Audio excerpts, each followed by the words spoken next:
The Chargers open a full training camp today, and we are going to discuss their biggest defensive questions.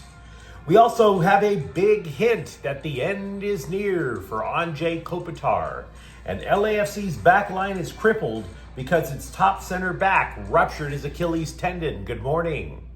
I'm James, and this is your daily dose of sports and snark for the greatest sports city in the world, Los Angeles. This is the Faithful Angelenos Morning Report. It is July 16, 2025. Welcome back to the Sanctum Sanctorum of LA Sports. We have a packed show for you this morning, and I am stoked because once again, we added another new subscriber to the Angeleno Familia. Thank you. We are going to do our best to keep you informed, and if you like being in the know about LA Sports, clickety-clack the like button. Clickety-clack the subscribe button. There's a notification bell. Hit that. It'll let you know when we drop new content. Sharing is caring. Let people know we exist. And by all means, comment. Now, before we go through the news and notes, a quick look at the scoreboard. Sparks 99, Washington 80. Behold, the Sparks have a winning streak of 2. Kudos. Baby steps. Now, granted, they haven't had a winning streak of 3 or more since 2023, but again, kudos and baby steps. Meanwhile, today it is Galaxy Game Day. They are hosting Austin at 7:30. They too are trying for a 3-match winning streak. And LAFC is at Minnesota at 5:30. What do you say we get to the news? Veterans are reporting to Charger training camp today. And yesterday, we were talking about the interior of the Air offensive line. We mentioned rookie receiver Trey Harris's holdout. So for the most part, that's what the offense is looking at in terms of questions to answer to try and improve on last year's team. Today, I'd actually like to bring up the questions on defense, at least the questions that I would have. I know that if you read the national press, if you read the LA Daily News, their big question is if Tuli Tuipulotu is ready to be a starting edge rusher now that Joey Bosa is gone. Now, maybe I'm too much of a homer, right?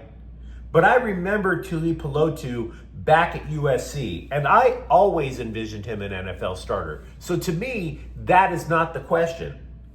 I have different ones. The first is at linebacker. Deion Henley is a starter. We know this. The guy with the green dot on the helmet trying to communicate what defensive coordinator Jesse Minter wants. Totally get it. But who joins him? Because the options kind of meh.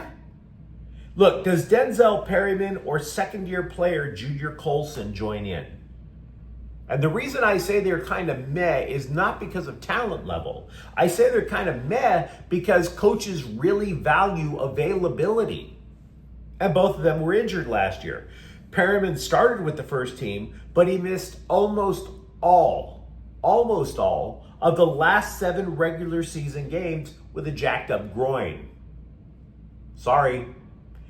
Colson, by the way, he underwent an appendectomy at training camp last year. He injured an ankle. His development was stunted, but he played for Jim Harbaugh and Minter at Michigan. So he knows exactly what the defensive coordinator wants. And when you're a 3rd-round pick, you are eventually expected to start. So who is the other linebacker?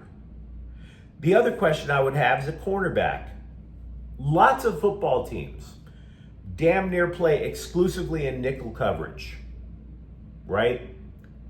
Moreover, you could argue that the Chargers' 3 best defensive backs are all safeties.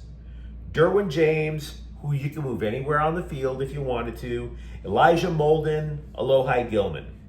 So then you look at the depth chart.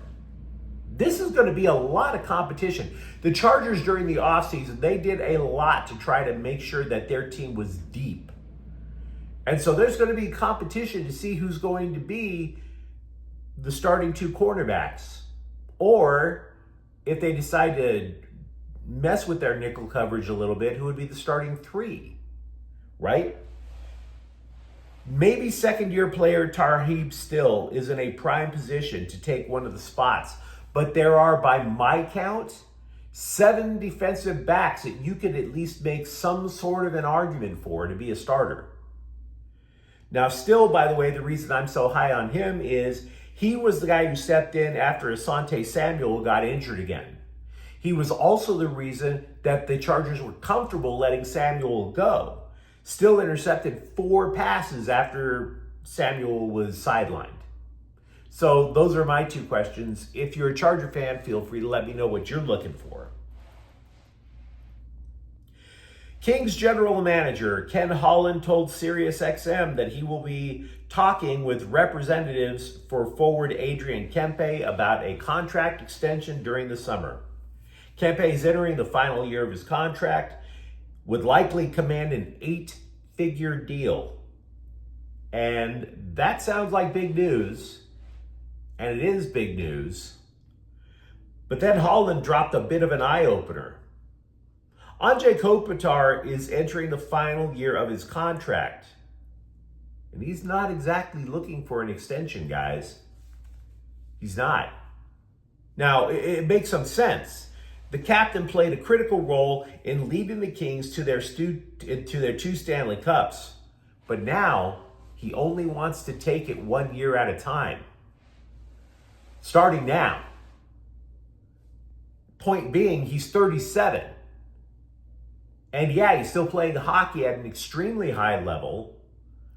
But this could be his last year, guys. It really could. And this really makes you stop and think if you're a Kings fan like I am. Because the Kings might have the next Jonathan Quick in the minors.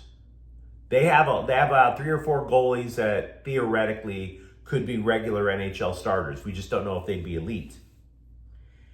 They don't have the next Drew Doughty in the minors. And they damn sure don't have the next Anze Kopitar.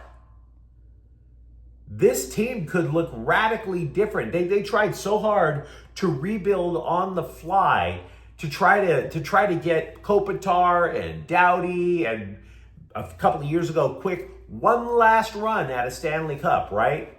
And Rob Blake failed. This is where the rubber starts to hit the road about Anze Kopitar and Doughty. Because they've been saying, oh, they don't have too many years left. Well, now we really know they don't have that much time left. And by the way, so many things the Kings have done to try to find the next Anze Kopitar.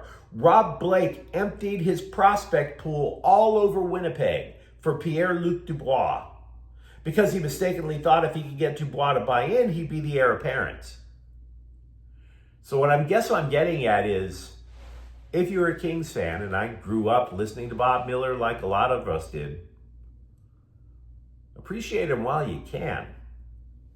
This could be his last year. It could be.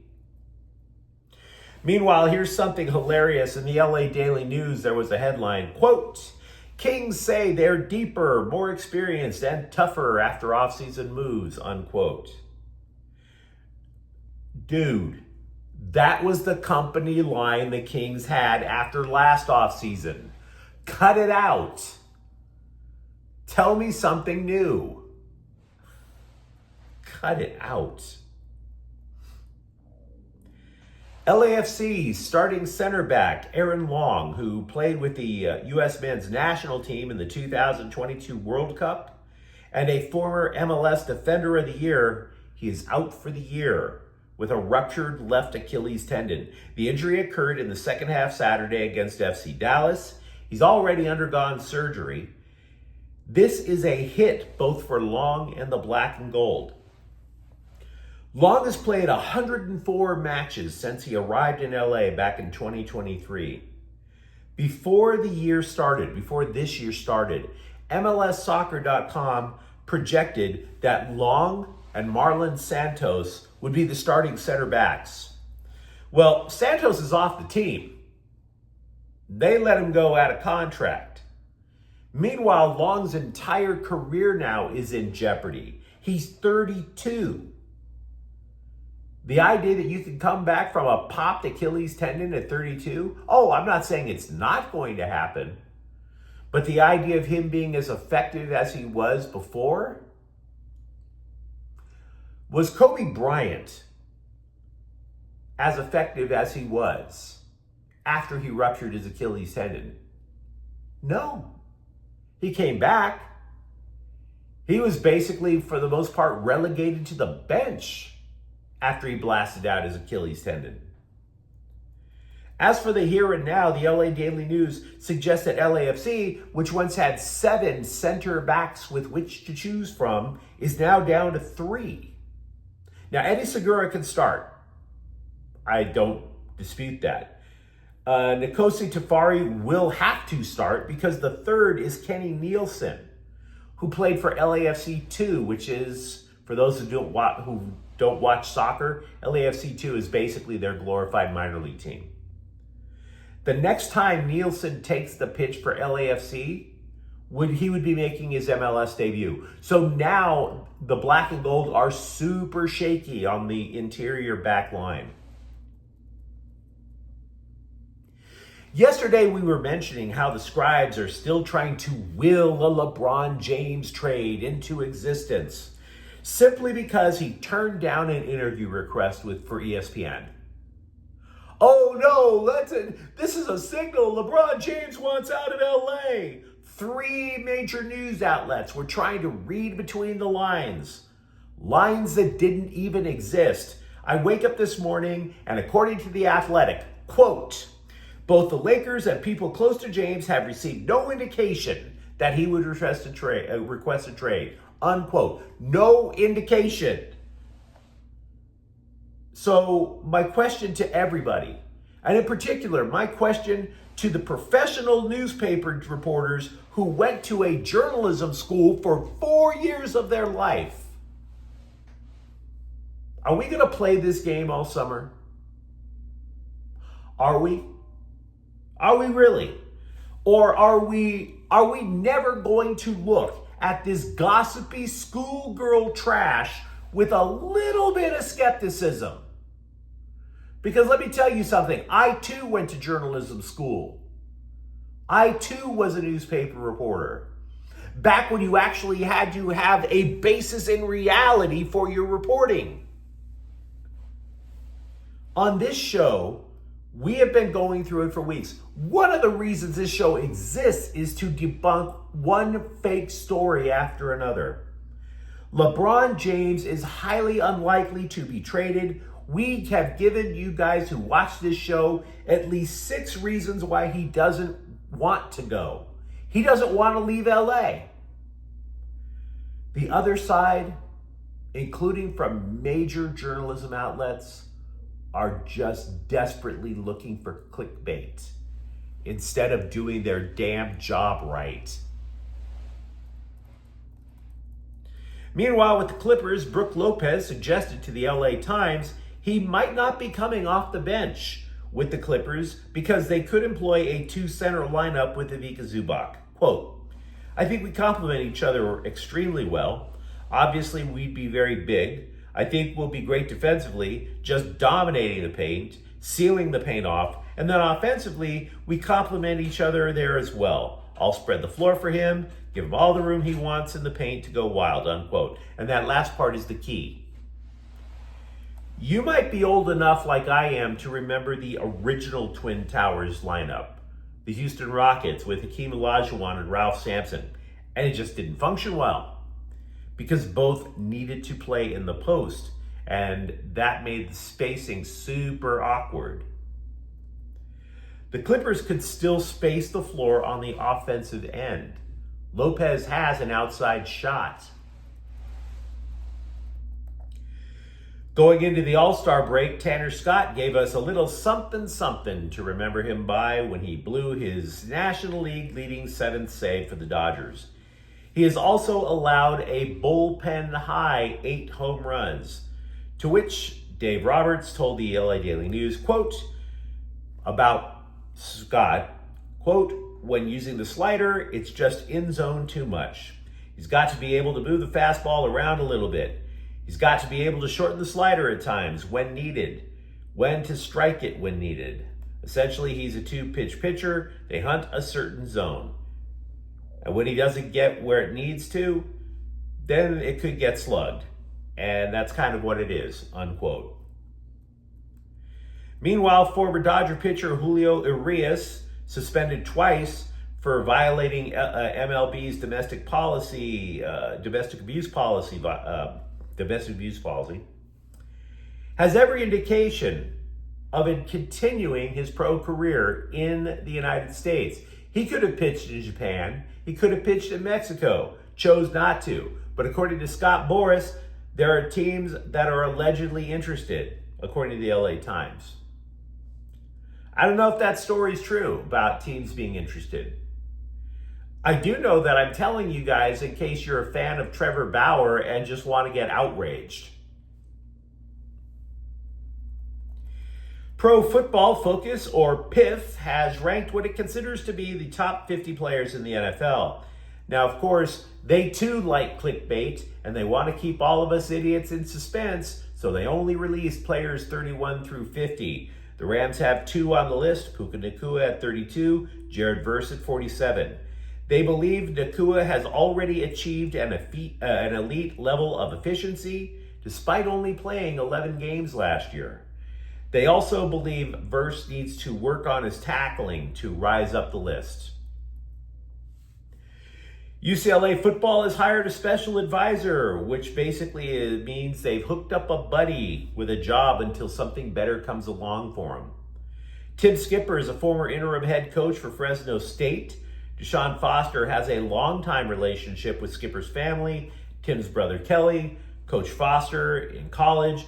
Later, their father, Jim Skipper, coached Foster in the NFL. This isn't to suggest Skipper can't contribute, by the way.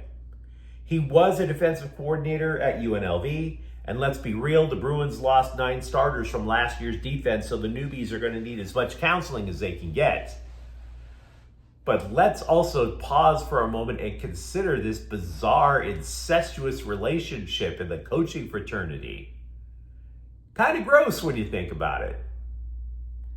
But you let me know what you think in the comments thread. Talk to me about what your questions you have for the Chargers going into training camp. And for that matter, starting to get a little bit concerned about the Kings and Anze Kopitar's legacy. And if you enjoyed the content, don't forget to subscribe to Faithful Angelenos. We're talking LA sports every single day here. Thank you for watching. I'm James, and we'll be back tomorrow. Faithful Angelenos is a Kian Cortel Queso production. Take care.